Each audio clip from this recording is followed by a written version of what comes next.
When you go bird watching, you can't think about anything else. You don't worry about what's on the grocery list that you forgot to pick up.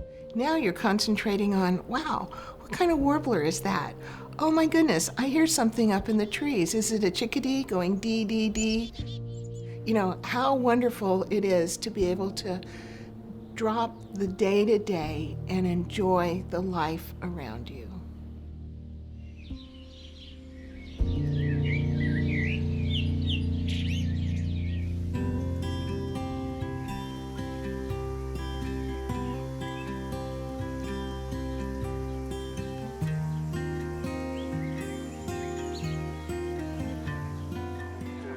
I'm Ann Paul, and I'm a retired biologist.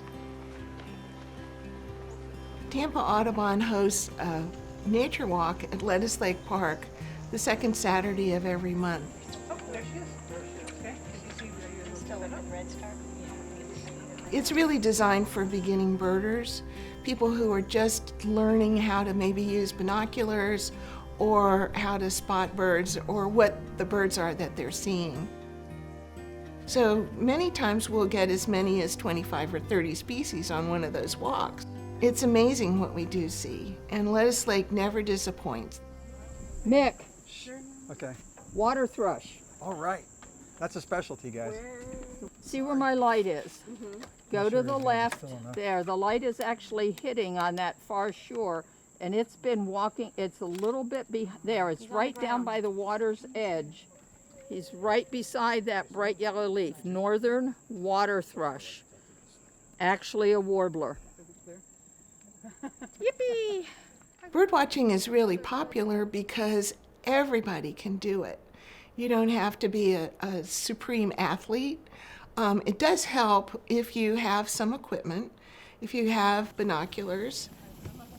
I suggest everybody buy the best binoculars they can afford because it really helps when you're looking at birds. We have big birds that are easy to identify, so that makes it fun. We have little birds that are hard to identify, and that makes it fun. Because then when you get to see one, you get this great big thrill that you were able to see it. Oh, wow. Greener primary? People benefit by bird watching because it stretches our brain. The other thing is just getting out and walking around nature is really good for you. If you have a backyard, you can invite birds to your yard. If you have a balcony, you can put up hummingbird feeders and put hummingbird type plants on your balcony and they'll come.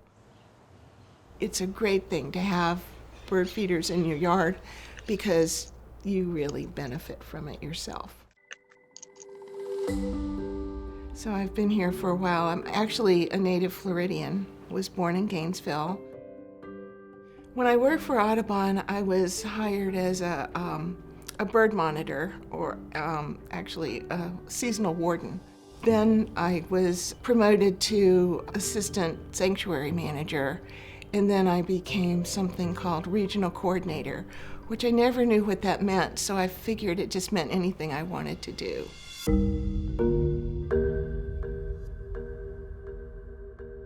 During the nesting season, which is in this area of Florida, pretty much April through August, we would be out on the water almost every day trying to survey the numbers of birds that were nesting at each particular island.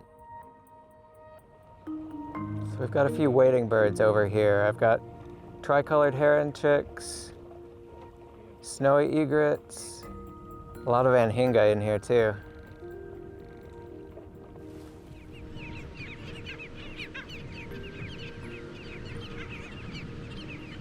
We are trying to protect these birds and increase their population numbers so we can eventually have them off of the threatened species list. My work also helps contribute data to our overall population trends, and we really need that information to help shape policy and government regulations and that kind of thing. Right now we're facing a critical time for a lot of bird species with climate change and continued human development and disturbance. Now is a time where we need to make sure that we're giving those birds a chance to raise their young and stay in our area. Our birds need space. They need those wide open beaches, and being able to just share the shore with them and give them that space and time is really important to their success. There are a lot of bird species that use Florida throughout the year. It's a really great place for birds, a variety of habitats. Florida is amazing for bird watching, so I would go out almost every weekend in my free time to go birding at some of our local parks and beaches. Birds bring me joy. I think they bring a lot of people joy. They're beautiful, they're interesting. They give us a sense of place. I think whenever you're paying attention to something other than yourself, when you sort of drop out of your own headspace of the to-do list and can stop and watch a bird and enjoy the beauty of nature, I think that's a positive for anyone. We should care about birds for several reasons.